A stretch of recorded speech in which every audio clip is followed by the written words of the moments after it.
In Lochdubh, a church bell can call people to worship or summon every secret they prayed would stay buried. This week, the old kirk has been polished, patched, and fussed over for its rededication. A restored bell waits in the tower. A visiting commissioner has come north with a notebook, a careful smile, and a dangerous habit of listening properly. Hamish Macbeth has been asked to keep order, which in Lochdubh usually means arriving too late to prevent offence, but just in time to hear it. There will be rain on stained glass, soup in the vestry, and kind words sharpened by pride. So come back to Lochdubh, where one loose red thread may matter more than anyone expects. Chapter 1. The Bell That Rang Too Early. The trouble began with soup. Not scandal, not murder, and not even Inspector Blair, though each would have been simpler to explain. It began with a large pot of lentil soup warming in the vestry of Lochdubh's old kirk, while Myrie Strachan argued that its position might ruin the rededication service. "If it stays here," said Myrie, "folk will block the choir robes. If it goes to the back, Mrs. Wellington will complain of the smell. If it goes outside, it will become rainwater." Hamish Macbeth looked at the pot. It steamed innocently.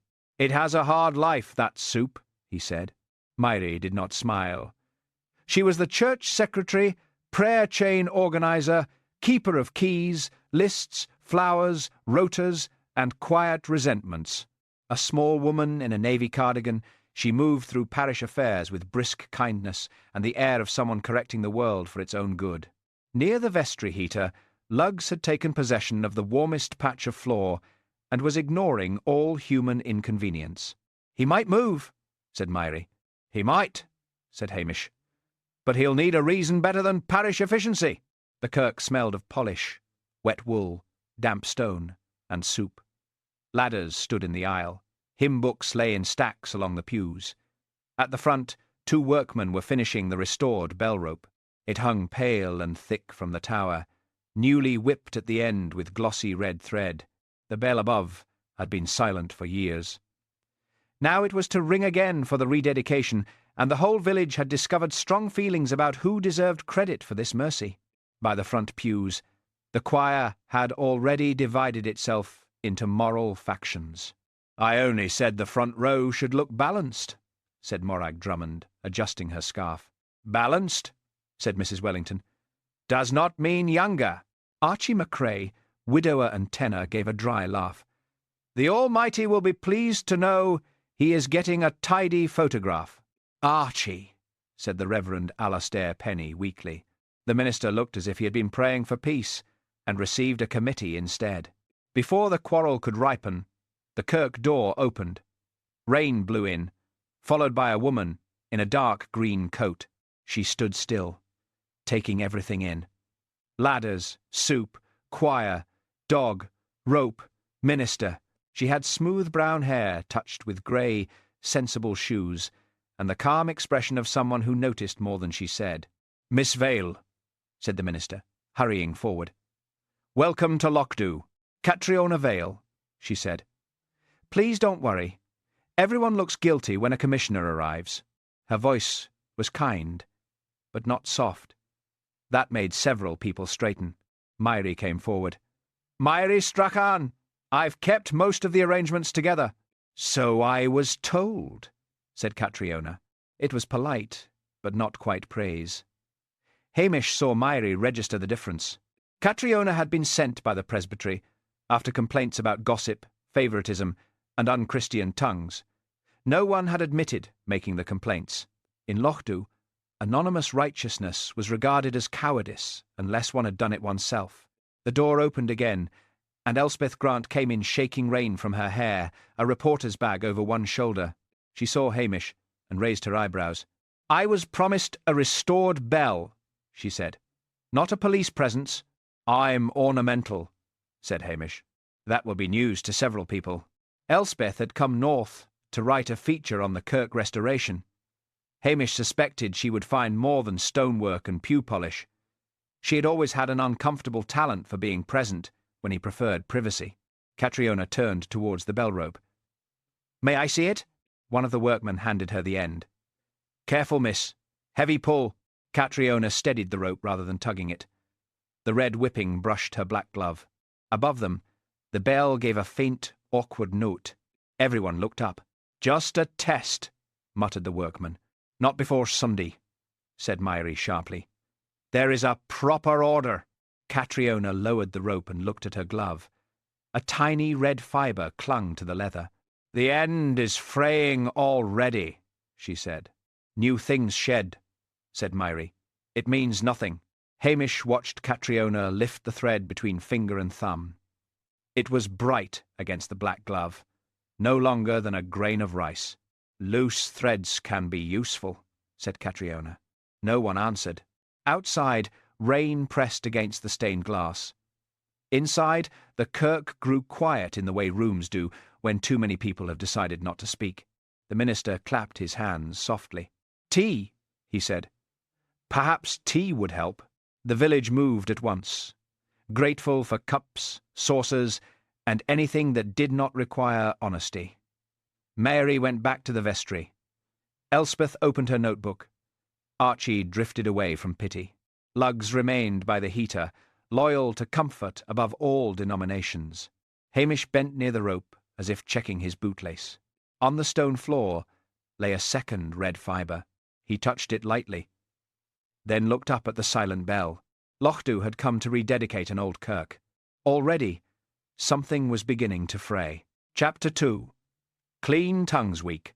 By the next afternoon, the rain had settled into the sort of steady fall that made Lochdubh look washed, forgiven, and entirely unwilling to change. The manse parlour was full of damp coats, mismatched cups, and shortbread that required Christian determination. The Reverend Penny's wife, Alison, had baked it herself and kept saying, "It's meant to be crisp," though nobody had accused it of softness. Catriona Vale sat near the fire with a notebook on her knee. She had spent the morning visiting the kirk, the schoolroom, and 3 elderly parishioners who all claimed they never repeated a word unless it was necessary. Elspeth Grant sat opposite her, pencil ready. Hamish stood by the window, wishing he had stayed at the police station. Luggs had wisely refused the invitation and remained at home, where no one asked him for his view on Christian charity. "I am not here to punish anyone," said Catriona. The room relaxed, only slightly. "I am here because complaints have reached the presbytery. Complaints about gossip, favouritism, and private troubles becoming public entertainment." Mrs. Wellington sniffed. "Some people call anything gossip if it is accurate." "That may be," said Catriona, "but accuracy does not always make a thing kind." A silence followed. Several people looked offended on behalf of truth. Myrie Strachan sat very straight beside the tea tray. She had brought the parish folder, the flower rota, the cleaning rota, and the prayer chain notebook, though the last remained under her hand as if it were sleeping and must not be disturbed. "To help us begin afresh," Catriona continued, "I suggest we call this Clean Tongues Week." Archie Macrae, who had come because the minister had asked, and because he was not yet drunk enough to refuse, gave a low laugh. "Clean tongues," he said. "That'll leave half the village mute." "Archie," murmured the minister. "No. Let him speak," said Catriona. "It may be the most honest beginning available." Elspeth's pencil moved. Hamish saw it and said, "Careful, Elspeth. You'll make us sound more interesting than we are." "That would be difficult," she said. "You're all trying very hard." He did not answer. Elspeth had a way of turning mildness into evidence. He could feel her studying him whenever Catriona spoke, as if his silences were worth more than his words. Catriona turned to Myrie. "I understand the parish has a prayer chain." "A small circle of care," said Myrie. "How does it work?" "People give me requests. Illness, bereavement, family worries. I pass them on discreetly to those who pray." "And who decides what is shared?" "I do," said Myrie. "To protect privacy." Hamish noticed the minister open his mouth, then close it again. Catriona noticed too. "And a notebook?" "A record of care," said Myrie, smiling. "May I see it?" The smile stayed, but something behind it tightened. "It contains private matters." "I understand. That is why I am asking privately." Mrs. Wellington shifted in her chair. "No one here would use prayer unkindly." Archie looked into his teacup. "No. Folk just repeat it with a concerned face." A flush rose on Mrs. Wellington's neck. Alison Penny hurried in with more shortbread, though nobody had finished the first piece. Catriona rested her hand on the notebook. "There are also questions about practical help. Who receives meals, visits, lifts to the doctor, coal money, small repairs. Some people are helped quickly. Others are prayed for and left alone." The minister looked pained. "That is not intentional," he said. "No," said Myrie at once. "It is a matter of need, availability, and suitability." Catriona looked at her. "Suitability?" Myrie's fingers pressed the notebook cover. "You cannot send everyone into every home. Some situations are delicate. Some people refuse help. Some people create difficulty even when kindness is offered." Archie smiled without humour. "That'll be me, then." "I named no one. You never need to." Hamish watched Myrie's face. She had the wounded look of someone who had meant to do good and expected obedience as thanks. Elspeth leaned forward. "Miss Vale, are you suggesting the prayer chain has become a kind of social ledger?" Catriona's expression did not change. "I am suggesting that when private pain is written down and passed through human hands, care must be cleaner than curiosity." The fire popped. Rain tapped at the window. Hamish wished Elspeth had not come, or wished she had come another week, or wished, more honestly, that he did not care whether she saw him looking foolish in front of a roomful of parish politics. Catriona opened the notebook. Myrie made a small sound. Only Hamish seemed to hear it. The first pages were tidy. Names, dates, illnesses, small domestic notes. Then came folded slips tucked into the binding, some tied with bits of thread, some marked with initials only. Catriona read silently. Her brows drew together. "Some of these are not prayer requests." "They are reminders," said Myrie quickly. "For whom?" "For me. So I know who needs watching." The word hung there. "Watching?" The minister set down his cup too hard. Tea spilled into the saucer. Catriona closed the notebook gently. "I would like to compare this with the vestry cupboard records tomorrow evening." Myrie's hand went to her apron pocket before she spoke. "The key is always where it should be." Hamish looked at the pocket, then away. Elspeth saw him see it. Outside, the rain thickened, blurring the manse garden into grey-green shapes. Inside, everyone began speaking at once about tea, weather, choir practice, and how unfortunate misunderstandings could be when outsiders did not understand local ways. Catriona Vale said very little after that, but she put the prayer chain notebook into her satchel, and Myrie Strachan watched it go as if a piece of the kirk silver had been stolen in daylight. Chapter 3. Choir Practice in Weather. By evening, the wind had found every loose seam in the kirk. It pressed at the windows, slipped under the door, and made the hymn sheets tremble on the pews. The restored bell rope hung still in the dimness, its red-whipped end tied neatly back from the aisle. Someone had placed a small notice beside it. "Please do not pull before Sunday." Naturally, everyone looked at it. The choir gathered in coats and scarves, because the kirk heating believed in moderation. Mrs. Wellington had brought her own cushion. Morag Drummond wore a blue shawl she clearly hoped would be noticed. Archie McCrae arrived late, rain in his hair and a sour look on his face. "You'll catch your death," said Mrs. Wellington. "I'll try to do it quietly," said Archie. The Reverend Penny lifted both hands. "Shall we begin with verse 1? They did, more or less. The hymn staggered at first, recovered in the middle, and collapsed when Morag came in too early on a line she insisted was open to interpretation. "It is not open," said Mrs. Wellington. "It is printed." Catriona Vale sat in the back pew with her notebook closed on her lap. She did not write much. That made people more nervous than if she had written constantly. Elspeth Grant stood near the font, pretending to study the stonework while missing nothing. Hamish, at the side aisle, tried not to look as if he was aware of her. It was a useless effort. Elspeth always made a man feel edited. The kirk door banged open. Inspector Blair came in with rain on his coat and irritation in every step. "What's this, Macbeth?" he said. "Community singing? I knew they'd find a use for you." The choir stopped. Hamish turned slowly. "Good evening, Inspector. It was until I drove through weather fit to drown a rat. Presbytery woman here, is she?" Catriona rose. "Miss Vale." Blair gave her the sort of nod he reserved for officials he might need later. "Aye. Well, don't let Macbeth fill your head with local nonsense. If there's trouble, Strathbane handles it." "That must be a comfort to trouble," said Elspeth. Blair looked at her. "And who are you?" "A journalist." His face changed at once into something he probably thought was charm. "Is that right?" Hamish said, "Miss Grant is writing about the Restoration."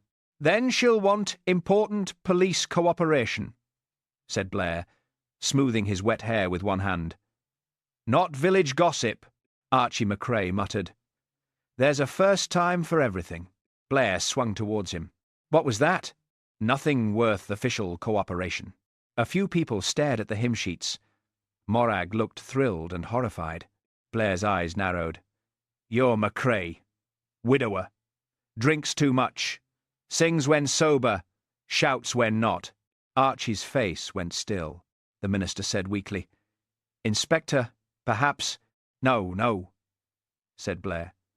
"If Miss Vale is here about unchristian tongues, she might as well hear a few. This one's famous for them." Archie held his hymn book so tightly the cover bent. Hamish moved a step forward. "Enough," he said. Blair smiled. "Touched a nerve, Macbeth?" Hamish's voice remained soft, but the edges sharpened. "You're standing in a kirk, bullying a lonely man in front of folk who came to sing badly in peace.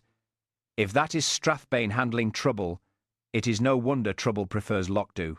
The silence after that was better than any hymn they had managed. Blair's face darkened. "Watch yourself." "I do," said Hamish. "It saves others the effort." For a moment, nobody moved. Then Catriona Vale quietly opened her notebook and wrote one line. Blair saw it. "I've police business elsewhere," he snapped.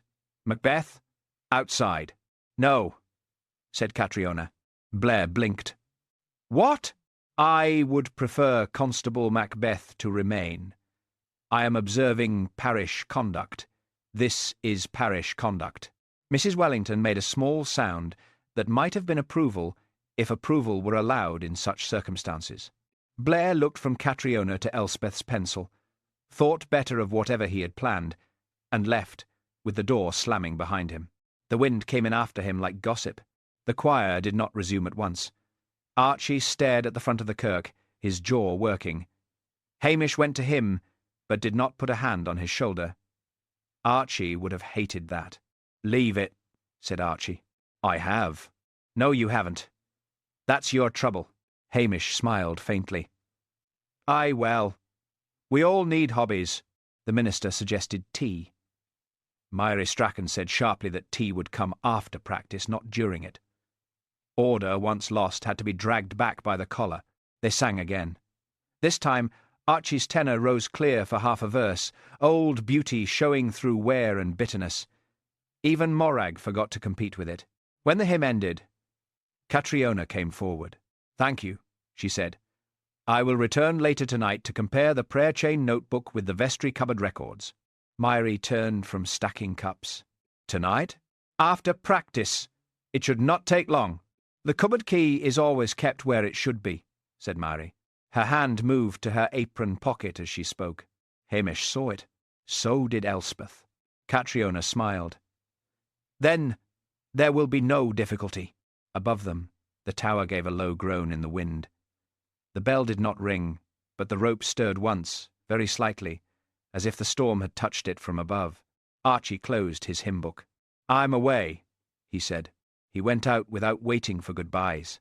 Mary watched Catriona's satchel. Catriona watched the vestry door. Elspeth watched Hamish.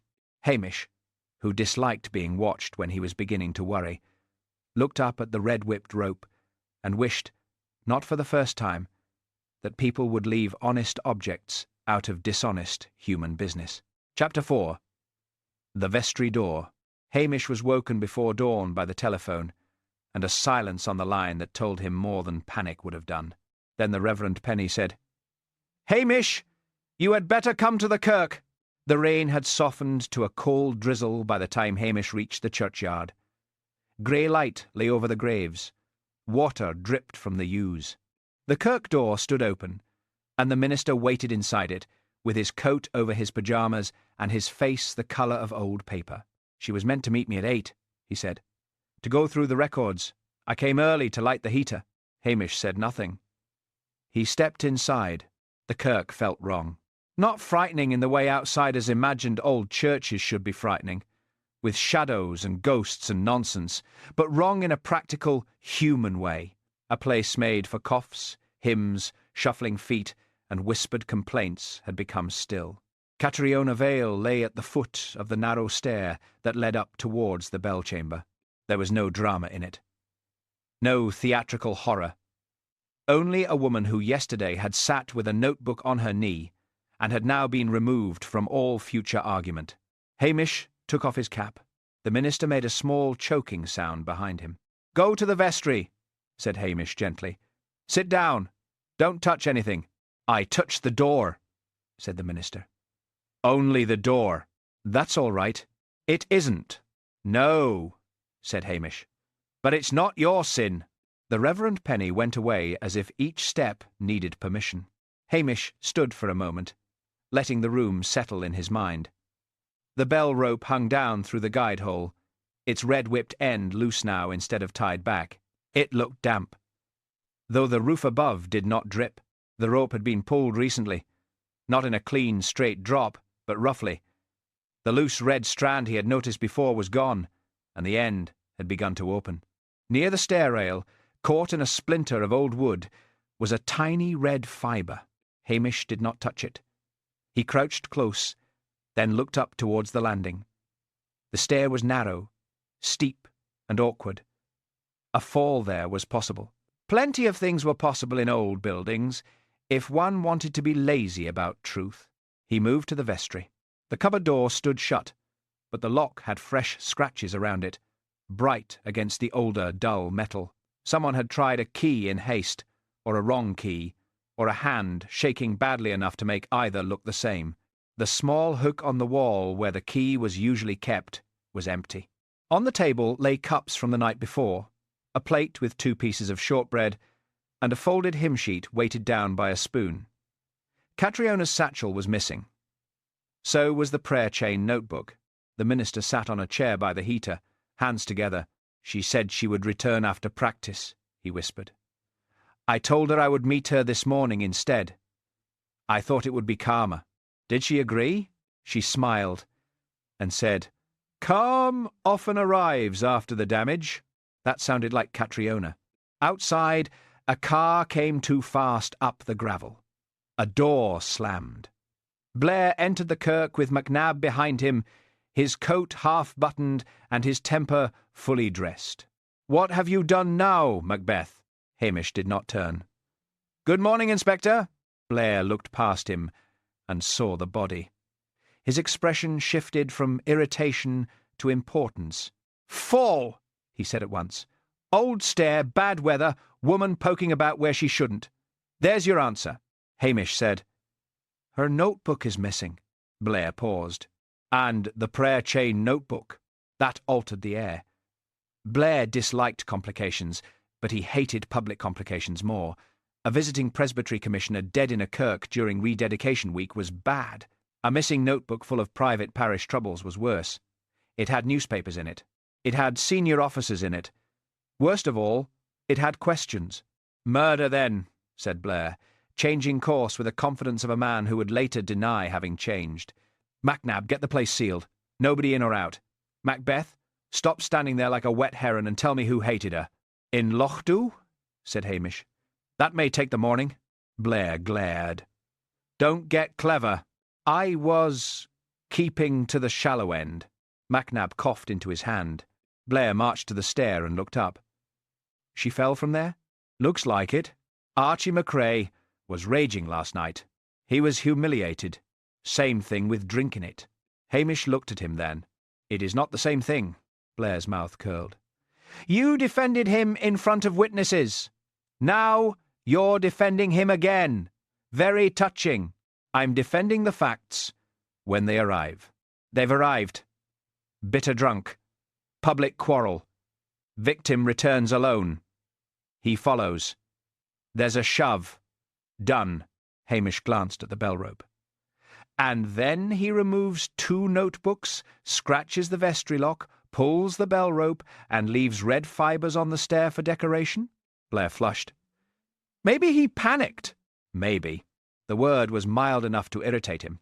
Elspeth Grant appeared at the open kirk door, rain on her coat and alarm in her eyes. No, said Hamish. I heard. No. I'm not asking for details. That will be a first. Her gaze moved past him and found what he had tried to block. Her face changed. Not into a reporter's face, but a human one. Oh, she said softly. Catriona. Blair turned. Who let the press in? The door, said Elspeth. Out. She looked at Hamish. For once, she did not push. I'll wait outside. Do that, he said. But as she stepped back, her eyes flicked to the rope, then to the vestry door. Hamish knew she had seen enough to become troublesome later. By 7, word had slipped into the village despite every official attempt to hold it. In Lochdubh, news did not travel. It seeped. Lights came on in cottages. Curtains moved. Mrs. Patel opened her shop early and said nothing, which frightened people more than speech. Hamish stood once more beneath the bell rope. Above him, the restored bell waited in the tower, silent after its first week of attention. Below, the red fibres were almost invisible unless one knew to look. Catriona Vale had come to clean tongues. Someone had decided silence would be cleaner. Chapter 5. Bad pudding, better soup. By mid-morning, Strathbane had taken charge, which meant everyone in Lochdubh immediately felt less safe. The kirk was sealed. The village was questioned. Blair stood in the aisle as if he had personally invented police work and was waiting for applause. Hamish was ordered to Strathbane, where the canteen pudding had the grey resilience of something trained for hardship.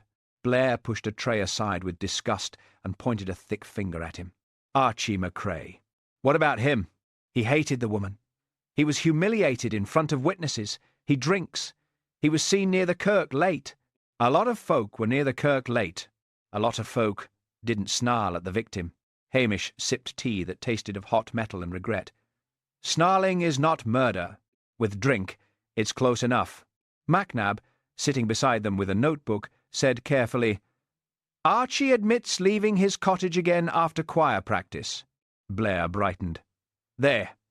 You see. To walk, said Hamish. To drink, said Blair. Maybe both. Blair leaned back. McCrae pushes her on the stair, grabs her notebook, takes the parish book to confuse things, then runs home. Simple. Hamish did not like simple when Blair liked it first. What about the vestry lock? Panic.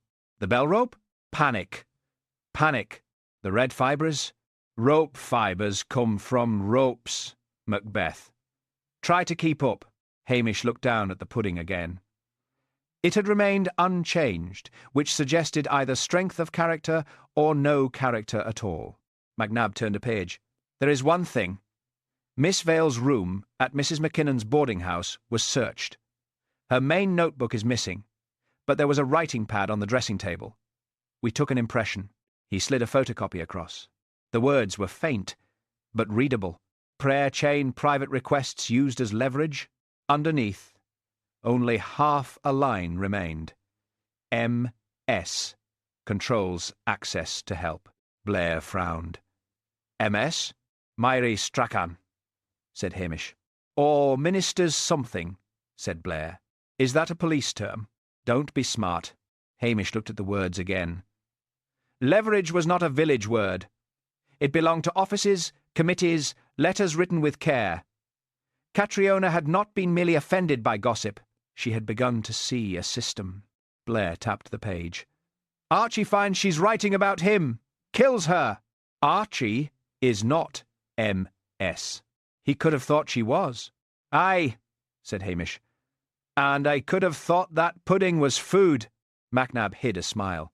Blair did not. You're too close to them. That's your trouble. You know every sob story in Lochdubh and call it evidence. Hamish's mild face did not change. And you know none of them, and call it efficiency. For a moment Blair looked as if he might explode. Then the telephone rang in the corridor, and he lumbered off to shout at someone else. Macnab said quietly, You think it isn't MacRae?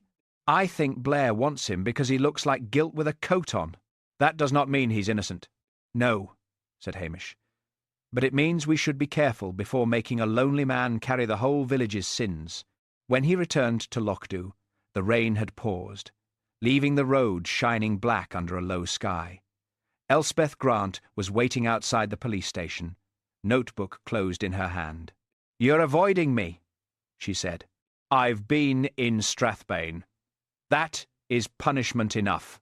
Was Catriona murdered? That is not for printing. So yes. No. That is still not for printing. She studied him. People are saying Archie MacRae did it. People say many things when frightened. Do you think he did? Hamish opened the station door. I think old buildings are dangerous, old grudges more so, and newspapers worse than both when hungry. That is a quote. It is a plea. Her expression softened, which annoyed him more than sharpness would have done. I liked her, said Elspeth. Catriona. She listened without enjoying people's embarrassment. A rare gift. And someone removed her notebook. So I hear. You hear a great deal for a man who tells me nothing. Aye. It's a talent. He left her at the door and went instead to the Italian restaurant, where the owner gave him soup without asking too many questions. It was hot, peppery, and made with the comforting assumption that a man might be improved by being fed. Alison Penny was there, collecting a takeaway container for the minister. He cannot eat, she said. But I can bully soup into him. Hamish accepted the seat opposite her when she offered it. Miss Vale upset folk yesterday, he said. Alison sighed. She did not mean to. That was the worst of it.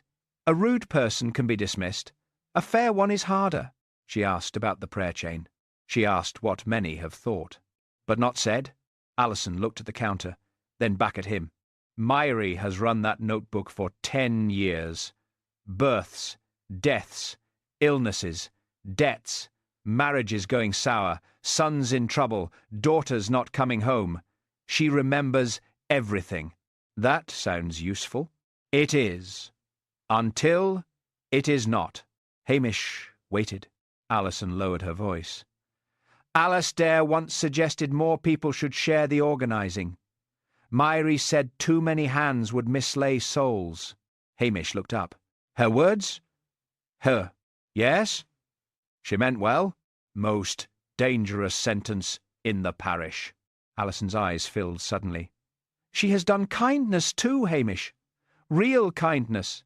Meals, lifts, coal money, sitting with the dying. Don't make her a monster before you know. I'm trying not to make anyone anything. Outside, Elspeth passed the window, saw him with Alison, and hesitated. For a moment, Hamish thought she would come in. Instead, she walked on, her coat collar up against the damp. He watched her go, and felt the small, familiar discomfort of a life that refused to stay in tidy compartments. Back at the station, Luggs had claimed Hamish's chair, and greeted him with one doubtful eye. You're right, said Hamish. It is a mess. On his desk lay a message from Macnab. Red fibres sent for comparison.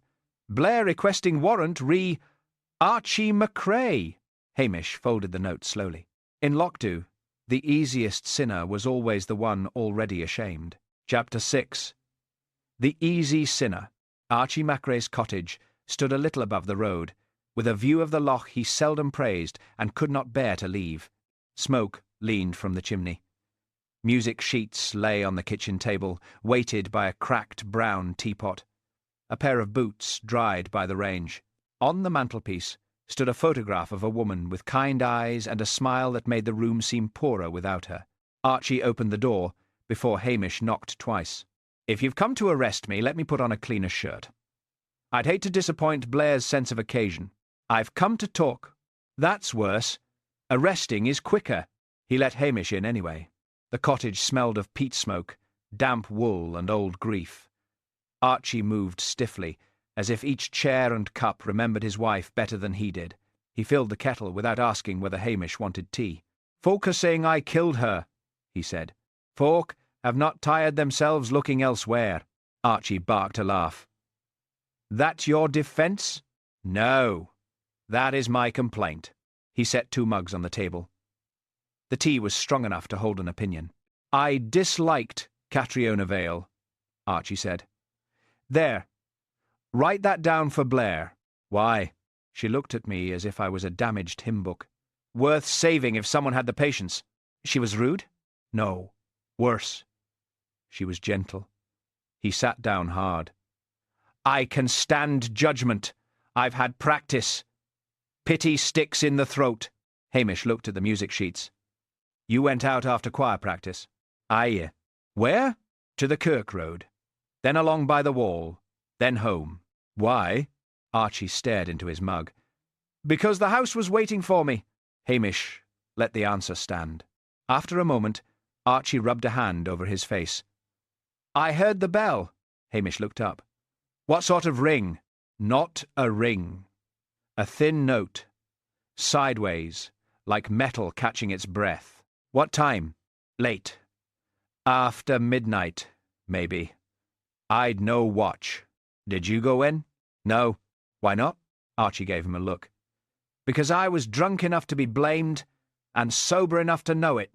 That had the plain shape of truth. Hamish said, "Blair will ask about the glove." Archie stiffened. "What glove?" "The old bell-ringer's glove." Archie swore softly, then went to a drawer by the dresser. He pulled out a thick, worn glove, cracked at the palm and rubbed smooth where rope had passed through it. "My father rang that bell. I kept it." "Sentimental crime, is it?" Hamish took it carefully.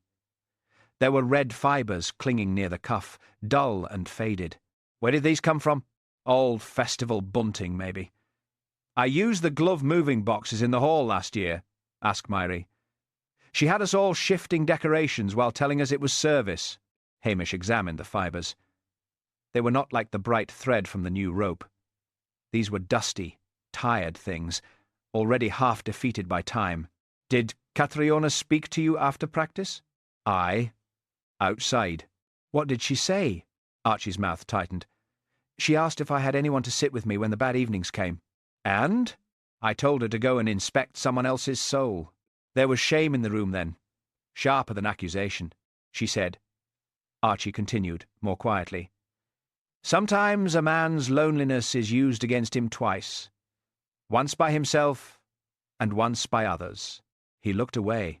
Hamish thought of Catriona's notebook, of Myrie's hand resting over it, of folded slips and the word watching. "Did she mention the prayer chain?" Archie gave a bitter smile. "My wife's last illness was in that book. Then my drinking was in it. Then, every time I missed church, someone would say they were praying for me in a voice loud enough to reach the pier." "Myrie?" Myrie never shouted. "That was her art." A gust of rain struck the window. Hamish heard a gate creak outside and turned. No one was there, Archie noticed. "You expecting a murderer in the cabbages?" "Worse." "A reporter?" For the first time, Archie almost smiled. Hamish rose. "Blair may come. I'll be here. Do not be clever with him. That leaves me few pleasures. Find another." At the door, Hamish paused. "Archie, if you remember anything more about that bell note, anything at all." "I told you. It was thin. Pulled wrong. Pulled wrong." Hamish carried the phrase with him down the path. At the gate, Lugs, who had followed as far as the road, sniffed Archie's doorstep, decided no biscuits or justice were likely to appear, and turned back towards the police station. Hamish glanced once more at the cottage window. Archie stood behind the glass, blurred by rain and pride. He looked like a guilty man. That was the trouble. In Lochdubh, guilt came in many kinds, and only one of them was murder. Chapter 7. Hamish's Big Mistake. By noon, Lochdubh had stopped speaking plainly. People still said good morning. They still asked after coughs, hens, grandsons, and boilers. But underneath every ordinary sentence ran another one, quicker and nastier, like water under ice. Hamish noticed it first in Patel's shop. The bell over the door rang constantly as villagers came in for bread, milk, batteries, and the excuse of needing bread, milk, and batteries. Rainwater dripped from umbrellas by the mat. Mrs. Patel stood behind the counter with her usual calm, weighing bacon as if civilization depended on fair slices. Nessie Curry was buying tea bags. Jessie Curry was buying the same tea bags, though they lived together. "It is only sensible," said Nessie, seeing Hamish look. "One never knows when visitors will come." "Or police," said Jessie. "Police take more sugar," said Nessie. Hamish took a tin of dog food from the shelf and put it on the counter. "For lugs?" asked Mrs. Patel. "For Blair, if he keeps on." Mrs. Patel allowed herself a very small smile. Then Myrie Strachan entered. The shop changed temperature. She wore her navy coat buttoned to the throat and carried a shopping basket as if it were a shield. Several people greeted her too warmly. That was worse than silence. "Myrie," said Mrs. Patel. "Will you be wanting your usual?" "Just bread," said Myrie. "And candles for the kirk, if you have them." "For Sunday?" asked Jessie. "If there is a Sunday service," said Nessie. "There will be," said Myrie. Her voice was steady, but Hamish saw the strain around her mouth.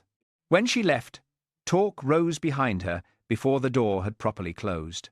"Well, she would know what was in that notebook," said someone near the flower. "She knew what was in all our houses," said another. "It was prayer," said Mrs. Wellington sharply. "It was information," said Archie McCrae from the doorway. He had come in unnoticed. Wet hair, old coat, a proud misery. The shop went quiet enough to hear the fridge hum. Mrs. Wellington coloured. "No one meant harm, Archie. That must be comforting to the harmed." He bought cigarettes he had once sworn off, and left without looking at Hamish. Mrs. Patel set the change down slowly. "This is becoming cruel." "Aye," said Hamish. He leaned closer and lowered his voice. "Do not repeat anything about the prayer chain notebook until I know what happened. Private trouble may have been used badly, or folk may be frightened and making it worse." Mrs. Patel looked hurt. "You think I repeat private things?" "No. I think others repeat what they think you heard." It was the wrong sentence.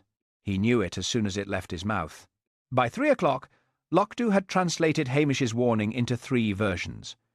In the first, the prayer chain notebook was full of secrets. In the second, Hamish had proof it was used for blackmail. In the third, which Nessie and Jessie delivered to the post office with grave faces, the presbytery had kept files on half the parish. At 4, 2 women who had once delivered casseroles together stopped speaking outside the kirk gate. At 1:30, Mrs. Wellington accused Archie of enjoying the downfall of Christian ladies. At 5, the Reverend Penny had a headache, and Alison Penny had the fixed smile of a woman considering murder only as a metaphor. Elspeth found Hamish outside the police station. "You've stirred them up," she said. I asked for silence. "In Lochdubh?" I was optimistic. She pulled a folded newspaper proof from her bag. "I've written a short piece, not naming anyone, not accusing anyone. But the village is divided by piety, Hamish, whether you like the phrase or not." "I don't." "I guessed. You'll make it worse." "It is already worse. I'm trying to make it honest. That is what dangerous people say before printing." Her face tightened. "And silence is what comfortable people recommend when they are afraid." He had no ready answer. That annoyed him because she was partly right. Before he could speak, MacNab's car came up the road. He got out, looking weary. "Blair wants you in Strathbane." "Blair wants many things." He is saying you have contaminated village witnesses by gossiping about the notebook. Hamish shut his eyes briefly. Elspeth said nothing, which was kinder than he deserved. Macnab lowered his voice. There is one witness you need to see before Blair frightens her. Morven Beaton, cleaner at the kirk. She told Alison Penny she saw someone leave the vestry after midnight. Hamish looked up. Who? She will not say. Why not? Her late husband's drinking was in the prayer chain. It got round the village. She says she will not put another name into holy mouths. Hamish found Morven in a small cottage, smelling of lavender polish and coal smoke. She was a thin woman, with red hands, and a face worn smooth by work and weather. I saw nothing, she said, before he sat down. You told Mrs. Penny you did. I was upset. You saw someone leave the vestry. She folded a cloth over and over in her lap. Morven, said Hamish gently. Catriona Vale is dead, and my Donald is dead too, and folks still remember him by the bottle before they remember he mended half their roofs for nothing. Hamish waited. She looked at him then, eyes bright. They prayed for him. Then they talked. Then they looked at me as if I had failed to keep my own shame indoors. I am sorry. Aye. Folk always are when sorry costs nothing. He could not argue with that. Was it Archie? Her mouth trembled, but she said nothing. Was it Mary? Morven's hands stopped moving. Then she stood. You can let yourself out, Hamish. It was not an answer. It was worse. It was fear wearing good manners. That evening, the bell in the kirk tower remained silent, but the village rang with what people thought they knew. Hamish sat at his kitchen table while Luggs watched him with calm disappointment. I, Hamish told him. I made a mess of that. Outside, rain began again, soft at first, then harder. Chapter 8. The Bell in the Wind. The second storm came in after dark, with less rain and more temper. It drove hard across the loch, rattled the shop signs, and made the kirk windows tick and shudder as if impatient fingers were tapping from outside. By 9 o'clock, most of Lochdubh had shut its doors and settled into the uneasy comfort of pretending not to listen for news. Hamish went back to the kirk with a torch, a notebook, and the feeling that Archie McRae's thin, sideways bell note mattered. He found Elspeth Grant waiting inside the porch. No, he said, you haven't heard what I'm asking. You're asking to come in. I'm already in. That is not an argument. That is trespass with confidence. She held up her hands. I won't touch anything. That promise has ruined many investigations. But the storm pushed at the door behind them, and Hamish knew she would only wait outside, get soaked, and write something sharper. He sighed. Stay at the back. Say nothing. You make police work sound very like church. It often involves confession and bad seating. The kirk smelled colder than before. Without people in it, the place seemed larger and less forgiving. Strips of police tape had been tied near the tower stair, though not very well. Blair believed in authority more than knots. Hamish stood beneath the bell rope. Its red-whipped end had been bagged earlier for evidence, but a working length still hung through the guide. A replacement cord, plain and temporary, had been tied for testing. He looked up, then at the narrow stair, then at the old iron hook set awkwardly into the wall near the first turn. What are you seeing? Elspeth asked from the back. I'm trying not to see what Blair saw. He took the temporary cord and pulled straight down.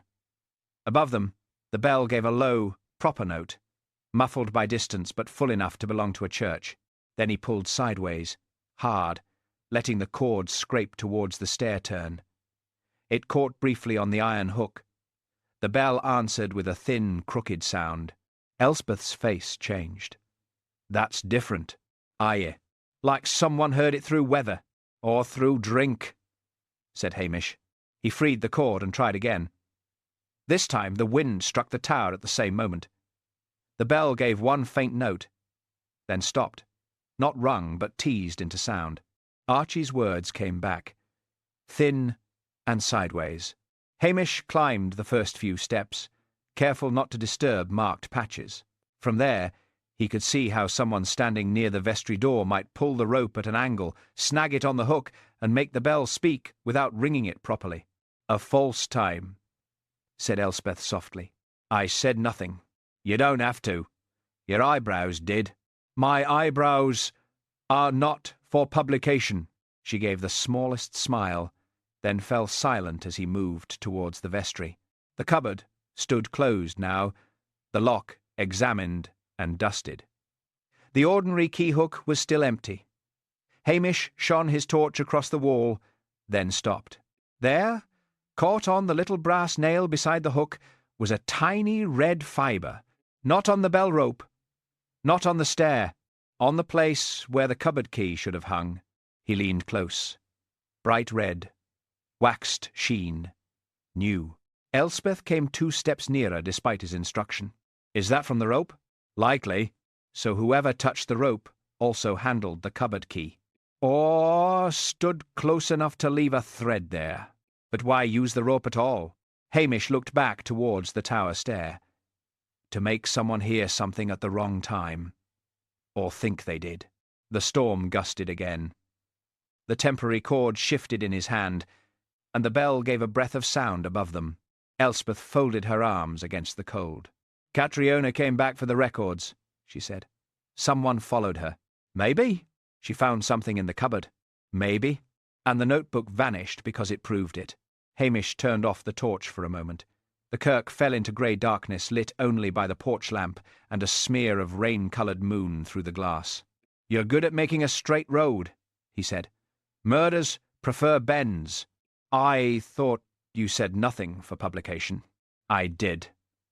That was advice for both of us." He switched the torch on again. In the vestry, he checked the table, the shelf, the narrow gap behind the hymn cupboard. Nothing. No notebook, no satchel, no clean answer. Only dust, old paper, and the lingering smell of tea. At the doorway, Elspeth said, "You think Myrie did it?" "I think Myrie knows more than she has said." "That isn't the same." "No. He liked that she knew the difference. He disliked that he liked it." Outside, the storm began to ease. Rain ran down the gravestones in silver threads, and beyond the kirk wall the loch showed a black, restless shine. Hamish paused once more by the rope. The first red fibre had been on Catriona's glove, the next on the stair rail. Now one sat by the cupboard key hook. A loose thread, Catriona had said, could be useful. Hamish looked up at the bell, then back towards the vestry. "Aye," he murmured, "but only if folks stop pulling at it long enough to see where it leads." Chapter 9. Sunsea in the vestry. By 10 that night, Lochdubh had gone quiet in the way only a village full of talk can go quiet. Lights still burned behind curtains. Kettles still boiled. Telephones rang once and were answered too quickly. But out in the street there was only rain dripping from gutters and the occasional soft rush of the burn beyond the police station. Hamish sat at his kitchen table with a mug of tea gone cold. Lugs occupied the chair nearest the range, one paw hanging over the edge, deeply committed to avoiding civic responsibility. On the table lay Hamish's notes. Catriona's glove, the bell-rope fibres, the scratched cupboard lock, Morven Beaton's frightened silence, Archie's thin side-wave bell. None of it was enough. Enough for Blair, perhaps. Enough for an arrest, a report, and a satisfied speech in Strathbane, but not enough for Hamish, who had grown up among people who could lie without being wicked and tell the truth without being innocent. The back door gave a soft scrape. Hamish looked up. Sunsea slipped in as if the police station belonged to him and Hamish had merely been allowed tenancy. Rain silvered his dark fur. He crossed the floor, paused to regard Lugs with cool disdain, and dropped something at Hamish's feet. Lugs opened one eye, saw no food, and lost interest. Hamish bent down. At first he thought it was a bit of rubbish. Damp card, folded and torn. Then he saw the red thread tangled round it. He picked it up carefully. The scrap was part of a prayer slip, the kind Myrie had tucked into the notebook. The paper had been torn in haste. 2 words remained, written in a small, slanted hand. "Do not." The rest was gone. Hamish sat back slowly. "Well now," he said. Sunsea sat under the table, and began washing one paw, as if evidence delivery were a minor courtesy. The red thread around the scrap was bright. Not ordinary red cotton. Not the faded fibres from Archie's old glove. It had the same waxed sheen as the whipping on the restored bell rope. Hamish went to the drawer and took out an evidence envelope. He slid the scrap inside, then stopped. The thread had not merely caught on the paper. It had been tied round it, once, clumsily, as if someone had bound several slips together. The knot had pulled loose when the bundle tore. He thought of the vestry cupboard. The empty key hook, the scratches on the lock, the red fibre on the brass nail. Someone had hidden prayer slips away from the notebook, or taken them out, or tried to destroy only some of them. The telephone rang. Hamish answered before the second ring. Macbeth. It was McNab. You awake? No, I answer in my sleep. For practice. Blair has Archie in tomorrow morning. Not arrested yet, but close. Lab says fibres from Archie's sleeve are old wool and cotton, mixed, red, but not a match confirmed. The new fibres from the Kirk are brighter, waxed. Report pending. That helps. Not enough to stop Blair. No. There was a pause. McNab lowered his voice. Also, we searched the bins behind the Kirk. Nothing useful. But one of the officers said the vestry window was open a crack when they arrived this morning. Blair told him not to make poetry of drafts. Hamish looked down at Sonsey. The cat blinked. Did anyone search outside under that window? Not properly. Rain made a mess of the ground. Aye. You found something? A cat found something. McNab sighed. I'm going to pretend that is normal police procedure. In Lochdubh, it is advanced work. When Hamish hung up, there was a knock at the front door. Elspeth Grant stood outside under a hood, wet, tired, and far too alert. You have something, she said. I have rainwater on my floor. You always do. Something else. He should have sent her away. Instead, he stepped aside. She came in, saw Sonsey under the table, then the envelope in Hamish's hand. What did he bring? A reason not to sleep. She did not ask to see it. That restraint made him more willing to tell her. A torn prayer slip, he said, tied with red thread from the bell rope. Her face sharpened. So the rope was not just used for staging the bell. No. It links the tower to the vestry cupboard, maybe to the missing notebook. And to Mary? Hamish looked at the closed envelope. Myrie held the notebook. Myrie kept the key. Myrie knew which slips mattered. That sounds like an answer. It sounds like a path. Elspeth sat at the table without invitation. What was on the slip? Only 2 words. Do not. Do not tell. Do not report. Do not forgive. Do not guess too soon, said Hamish. She gave him a look. That was aimed at me, at both of us. For a while, neither spoke. Rain ticked at the window. Lugs snored softly. Sonsey finished washing and vanished into the shadows behind the settle, leaving the humans to make heavy weather of simple things. Elspeth said, more quietly, Catriona was going to expose something, wasn't she? Aye. Not gossip alone. No, gossip is wind. This was harnessed. Hamish thought of Myrie's phrase, mislay souls.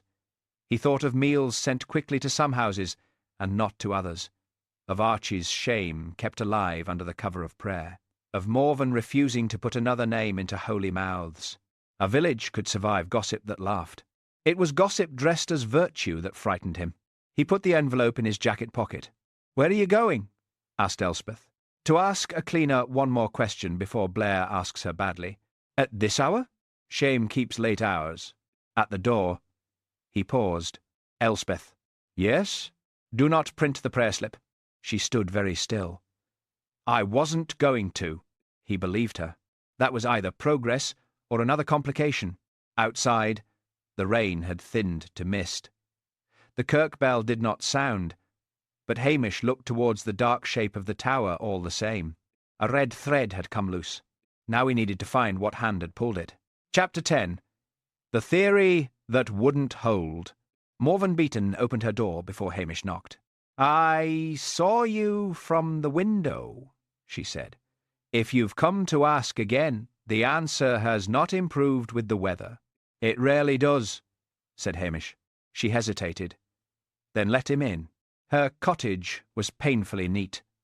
The mantel was dusted, the hearth swept, the kettle polished until it looked accused. A framed photograph of Donald Beaton stood beside a chipped china sheepdog. Donald had a broad smile, strong hands, and the doomed look of a man people would later reduce to his worst habit. "I won't have another name dragged through that prayer book," said Morven. "No," said Hamish. "But Catriona Vale's name is being dragged through the Kirkstones instead." Morven sat down. Her hands gripped the edge of her apron. Hamish placed no notebook on the table. That helped. "You saw someone leave the vestry after midnight," he said. "I need to know what you saw, not what you think it means." "The storm was loud."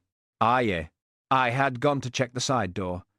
Mary asked me earlier to be sure the cleaning cupboard was latched, because the draught had been catching it." "When was that?" "After choir practice. Near 10. "And later?" "I could not sleep. The wind was rattling my windows. I looked out and saw a light in the kirk." "Who came out?" Morven swallowed. "A figure. Hood up, coat dark." "Man or woman?" "I thought woman. But I am not swearing a soul into jail on a thought." "Did you see the face?" "No." "Anything else?" She closed her eyes. The person paused by the vestry window, bent down, then went along the wall, not the main path. "Towards Mary's house?" Morven's eyes opened. "Towards the back lane," she said carefully. "That lane serves 3 houses." Hamish nodded. "It did. One was Mary's. One belonged to a retired postman. One had stood empty since November." "Did you hear the bell?" "A little sound. Not a proper ring." "Before or after you saw the figure?" Morven's face tightened with the effort of honesty. "Before. I think before. But the wind was coming in gusts." Hamish thanked her and rose. At the door she said, "Hamish." "Yeah? If it was Mary, folk will say all the kindness was false." "No," said Hamish. "They will say that because it is easier than admitting kindness can go wrong." Morven's eyes filled, but she did not cry. "Donald liked her. She brought him broth when others brought advice." Hamish walked back into the pale morning, with that lodged uncomfortably in his mind. At Archie McCrae's cottage, Blair's car was already outside. Hamish found Archie in the kitchen, unshaven and furious, while Blair stood over him with theatrical satisfaction. "Good," said Blair. "You can watch your friend explain the fibres." "He is not my friend," said Archie. "But I prefer him to you, which shows the day I'm having." Blair slapped a plastic evidence bag on the table. Inside was Archie's old bell-ringer's glove. "Rope wear. Red fibres. Motive. Opportunity." Archie looked at the glove as if it had betrayed him by existing. Hamish picked up the bag and turned it towards the window. "Old fibres. Red fibre," said Blair. "Old," said Hamish. "Dull, cotton, and wool mixed. The Kirk rope whipping is new waxed thread." Blair's jaw worked. "You got the final lab report?" "MacNab told me enough." "MacNab talks too much. Only when compared with evidence." Blair leaned close. "McCrae heard the bell. That puts him near the Kirk. It puts his ears in Lochdubh." Archie gave a short laugh despite himself. Hamish turned to him. "Tell me again. The sound." Archie looked irritated, then tired. "Thin. Sideways. Like a rope pulled wrong and caught. I told you. Not a straight ring?" "No." "I know that bell, Hamish. I heard my father ring it for Hogmanay funerals. This was not that." Hamish went still. There it was. Too exact for a convenient lie, and too useless to a guilty man. Archie was not describing a story he had invented. He was describing a mistake someone else had made with the rope. Blair saw the change in Hamish's face and disliked it. "What now?" Archie heard the stage sound, said Hamish, from outside. If he had been inside staging it, he would not describe it like a witness trying to make sense of weather. That's fancy. No. Fancy is arresting a man because his shame fits your form. Archie looked away. Hamish asked, Were you near the vestry window? No. I was by the wall, then the road. Did you see anyone? Pause. Archie. He shut his eyes. I saw a dark coat by the side path. Thought it was Myrie. But I'd had drink, and I will not swear it. Blair snorted. Convenient. Archie's voice cracked. Nothing about this is convenient. Hamish looked at him then, properly. A sour man, a proud man, a man who had said cruel things and been treated as if cruelty were all he owned. But not, Hamish thought, the hand that had pulled the rope. Outside, the clouds were thinning. The loch showed dull silver under the lifting rain. Blair took back the glove with a curse. I'm not done with him. No, said Hamish. But the truth may be. Back at the police station, Hamish spread the facts on his table in a line. Catriona had found leverage in the prayer chain. She had gone back to the vestry. Someone who knew the key, the cupboard, and the awkward hook in the tower had followed. The bell note had been staged to confuse time. The rope had left red fibres wherever panic had carried it. Stair rail, key hook, torn prayer slip, and Myrie Strachan's apron pocket had moved every time anyone mentioned where the key should be. Luggs watched him from the doorway, hopeful that deduction might end in food. Hamish reached for his cap. Come on, he said. We're going to church. Luggs turned round and went back to bed. Hamish could not blame him. Chapter 11. Tea after the service. The rededication service was shortened, though nobody called it that. The Reverend Penny removed 2 hymns, 1 reading, and a prayer that mentioned peace too often. The bell was not rung. The rope had been cut back and tied out of reach, its frayed red end sealed away in an evidence bag. Still, people looked up at the tower whenever the wind moved through it. Afterwards, they gathered in the vestry for tea because Lochdubh had no better way of standing near grief. Cups rattled. Shortbread broke sharply. Damp hymn sheets lay on a side table. Mary Strachan moved among the parishioners with the kettle, pale but efficient. Hamish watched her refill Mrs. Wellington's cup before Mrs. Wellington asked. That was Myrie all over. She saw need before others saw it. The tragedy was that she had also learned to see weakness and to keep it. Blair arrived late, filling the vestry doorway with rain, breath, and importance. Right, he said. Enough of this church nonsense. Archie McCrae, I'll have you outside. Archie, standing by the sink, with a cup untouched in his hand, did not move. Fiona from the choir said, He has done nothing. Blair rounded on her. And you'll be deciding that, will you? No, said Hamish. I will. The room went still. Blair's face darkened. Careful, Macbeth. Hamish's voice stayed soft. I have been. That's why Archie is not leaving with you. Myrie set the kettle down too hard. Hamish turned to her. Mrs. Strachan, would you read the last prayer chain entry concerning Miss Vale? Myrie blinked. There was no such entry. No, she was not a parishioner. She wrote one herself. A murmur moved through the room. Myrie's hand went to her apron pocket. Hamish saw several people see it this time. She left a folded slip, he said. Not in the public notebook. In the cupboard records. It began with the words, Do not. I know nothing about that. Somsey found part of it outside the vestry window. Blair stared. The cat? Aye, said Hamish. You should try working with quiet witnesses. Elspeth, standing near the door, lowered her eyes to hide a smile. Hamish took the evidence envelope from his pocket, but did not open it. The slip was tied with red thread. Not sewing cotton, not old bunting thread. Thread from the new bell rope. The same bright, waxed red thread found on the stair rail, on the cupboard key hook, and on the nail by the vestry window. Myrie said, Lots of people handled that rope. At first, yes. But after Catriona died, someone handled it roughly enough to fray it. Someone pulled it sideways, snagged it on the stair hook, and made the bell give a thin note in the storm. Archie heard that note from outside. That is why he described it properly. He heard a staged sound, not a normal ringing. Archie's mouth tightened, but he said nothing. Hamish looked around the vestry. Miss Vale had found that the prayer chain was not only prayer, it had become a ledger. Illness, debt, grief, drinking, marriages failing, children in trouble. Some people received help quickly. Some were quietly left to stew because they were judged unsuitable. Some were reminded of their shame whenever they stepped out of line. Myrie's voice shook. "That is wicked." "Aye," said Hamish. "It was.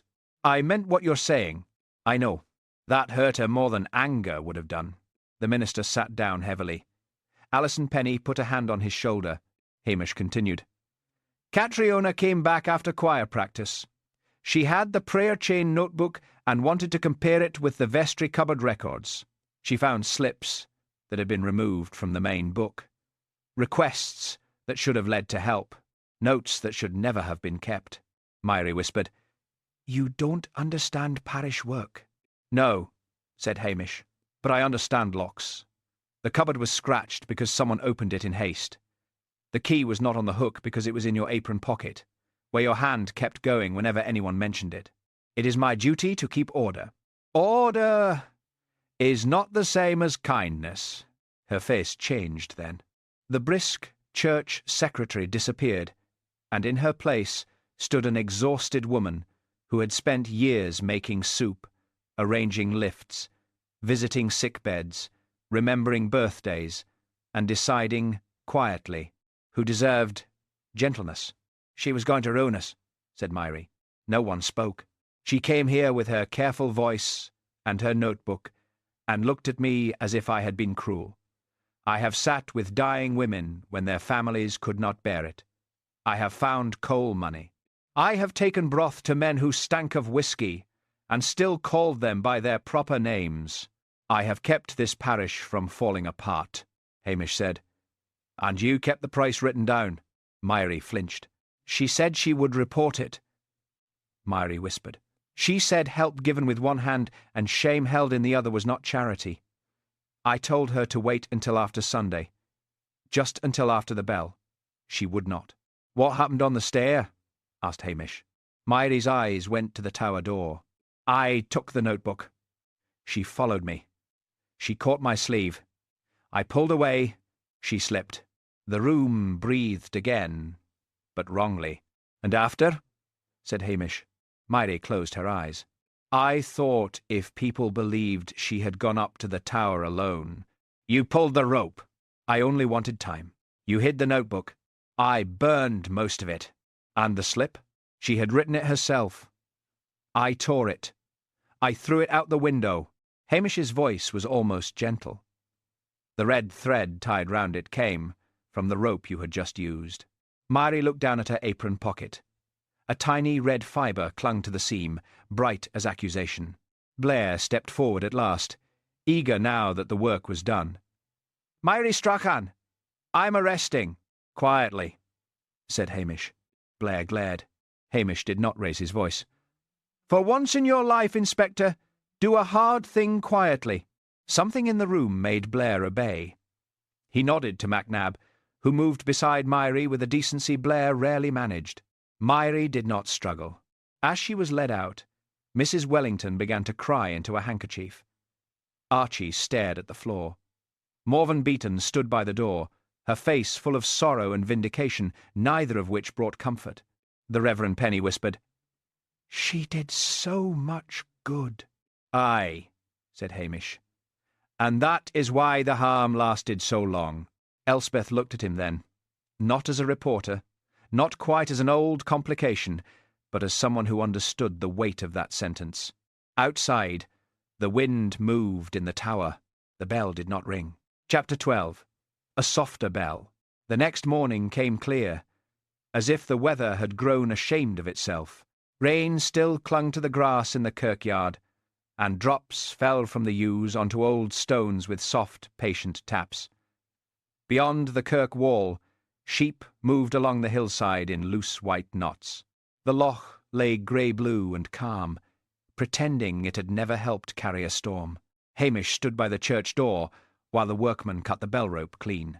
The frayed red end was gone now, sealed away with labels and signatures and Blair's fingerprints of importance. A fresh whipping had been added, plain and neat. No bright thread this time. Just serviceable twine, done properly. Less handsome, said the workman. Maybe that's safer, said Hamish. Inside the kirk, people moved about quietly. Not many had come. Those who did seemed unsure whether they were repairing a church, a parish, or merely the habit of standing near one another. The Reverend Penny unlocked the vestry cupboard himself. No one commented. Alison Penny carried out a cardboard box filled with old slips, blank forms, and the remains of a system that had once called itself Care. Most of the prayer chain notebook was gone, burned by Myrie in panic and shame, but enough remained to make people lower their eyes. "We'll begin again," said the minister. Mrs. Wellington sniffed. "With fewer details." "With no details unless they are freely given," said Alison. That was new. So was the way people listened to her. Archie McCrae came in late, clean-shaven and uncomfortable in a dark jacket. He stopped at the back, as if expecting the pews to object. Morag Drummond saw him first. "We're short a tenor," she said. It was not an apology. It was better than the village usually managed on a first attempt. Archie looked at her. "You were short one before. You just had me standing there." Mrs. Wellington made a small, disapproving sound, then moved her hymn book from the end of the pew. "Your place is here," she said. Archie hesitated. Then he walked forward and sat down. A few faces turned towards him. Nobody said sorry. Not plainly, but Mrs. Patel had already sent soup to his cottage that morning, thick with barley and lamb, and someone had left a parcel of coal by Morven Beaton's gate. Lochdubh often found it easier to do repentance than speak it. Blair arrived just before noon, triumphant and late. "Good work all round," he announced, though no one had asked. "I had my eye on Strachan from the start." MacNab stared at the floor. Hamish said, "Aye, Inspector? Your eye took a scenic route?" Blair chose not to hear.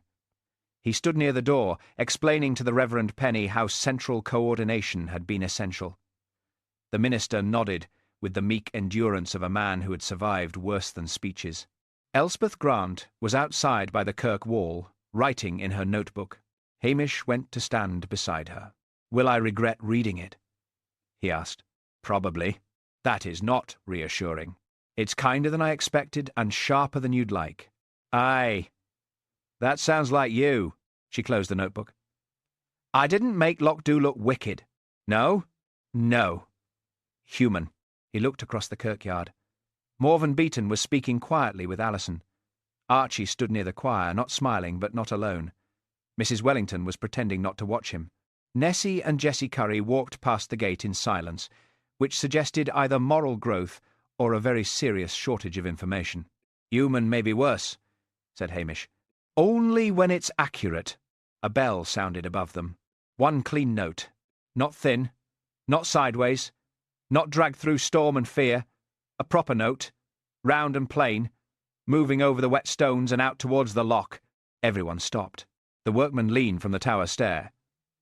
"Just testing. For once." No one scolded him.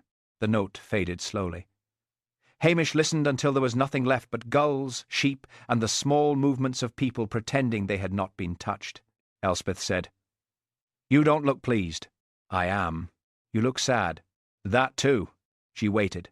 Hamish looked at the kirk door. "Myrie did kindness. Real kindness. That is what folk will struggle with. If she had been cruel in every way, they could put her out of their minds and sleep easy. But she wasn't. No. And Katrina? She came to stop gossip and found something heavier." Elspeth slipped her notebook into her bag.